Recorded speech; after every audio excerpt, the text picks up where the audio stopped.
Je crois que le changement climatique va affecter en priorité ces régions du sud de la Méditerranée, notamment les parties les plus arides et les plus désertiques, et qui vont se désertifier encore plus avec toutes les conséquences que l'on sait sur le plan humain, sur le plan social, sur le plan sociétal, parce qu'il va y avoir des pertes également d'identité, de reconnaissance, d'estime de soi, de tradition.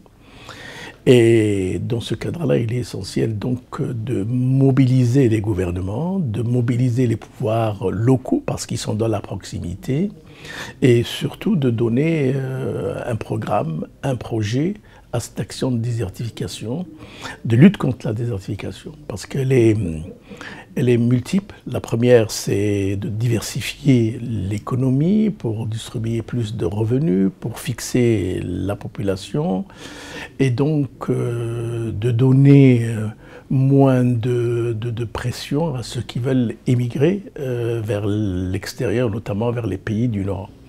Le deuxième élément qui me semble essentiel, c'est de choisir les urgences importantes, l'eau, l'agriculture, voilà un peu une thématique essentielle. La deuxième qui me semble aussi importante, c'est de ne pas oublier également de moderniser, donc d'aller vers le numérique, de ne pas se couper de ce qui se fera dans le futur et donc d'intégrer la transition numérique qui se fait. Le troisième élément qui me semble essentiel, c'est l'énergie. Bien sûr, il y a des régions où il y a de l'énergie, des régions où il n'y a pas d'énergie. Donc l'utilisation de l'énergie se fait toujours au détriment de la nature, du paysage, du potentiel écologique, donc de la nature, et donc de l'avenir de l'homme. Donc il est important de prendre en charge cette transition énergétique pour aller vers les énergies nouvelles en intégrant cette région à cette longue marche vers un monde décarboné.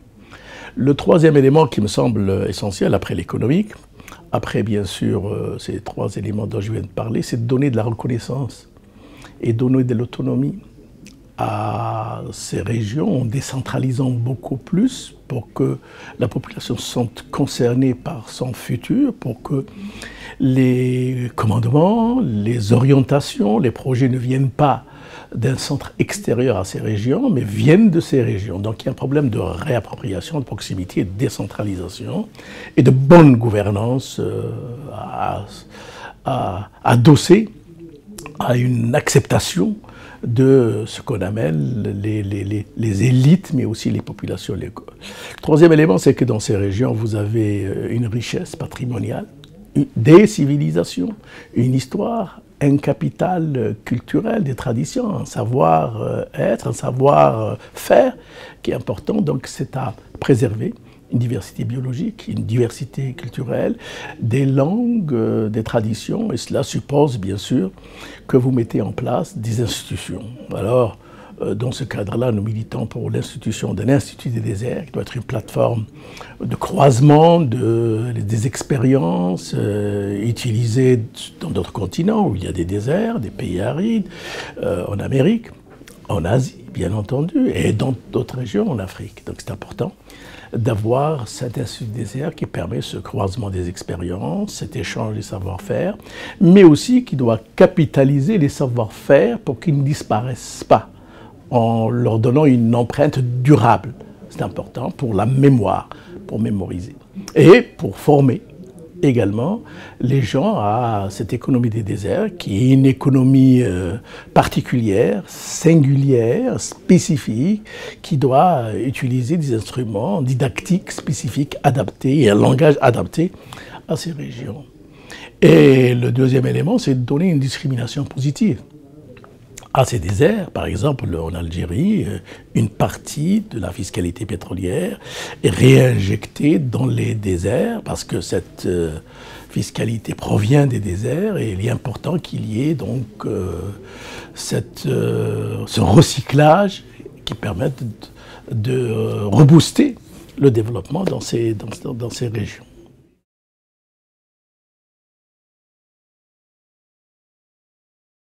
Je veux simplement rappeler que lorsqu'on parle de décentralisation, d'autonomie, ceci ne se fait pas contre l'unité des nations qui recèlent en leur sein un désert. Au contraire, la décentralisation renforce les unités.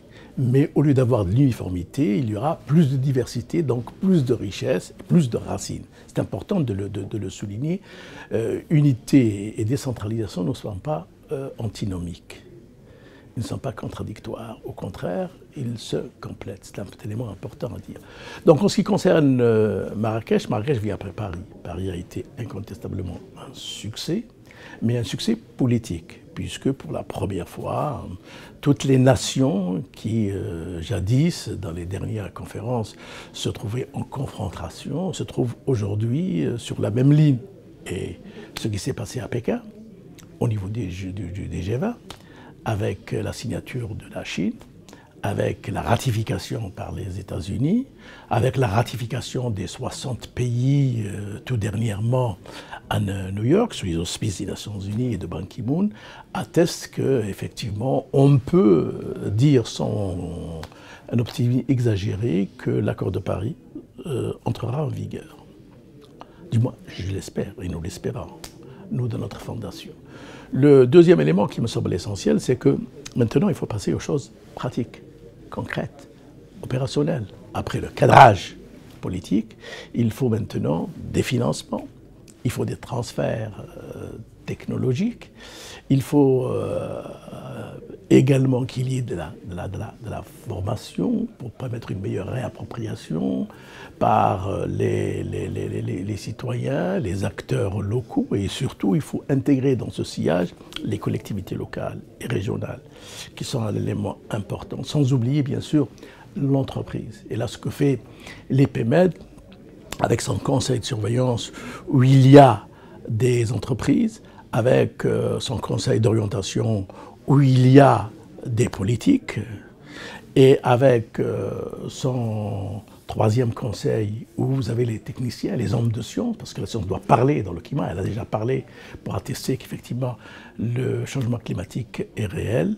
Je pense que ça peut être une plateforme sérieuse pour nous aider, et nous allons engager avec l'IPMED un side event qui nous permettra donc d'aller plus loin à Marrakech en terre africaine.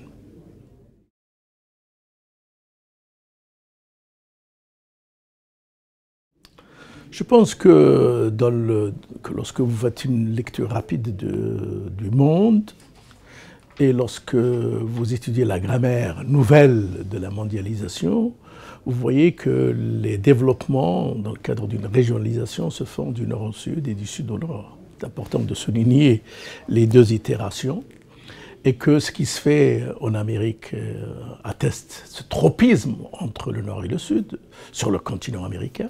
Sur le continent asiatique, il y a un deuxième tropisme naissant, natif, renaissant, si on veut revenir aux civilisations anciennes qui ont caractérisé l'Inde, la Chine et le Japon et d'autres nations de cette région d'Asie, et qu'il est essentiel aujourd'hui que le monde central, qui était le berceau un peu des civilisations, à la faveur de cet axe d'articulation qu'est la Méditerranée, puisse rapprocher l'Europe, qui se continentalise de plus en plus sur le plan politique, sur le plan économique, avec l'Afrique et l'Afrique profonde dans toute sa dimension.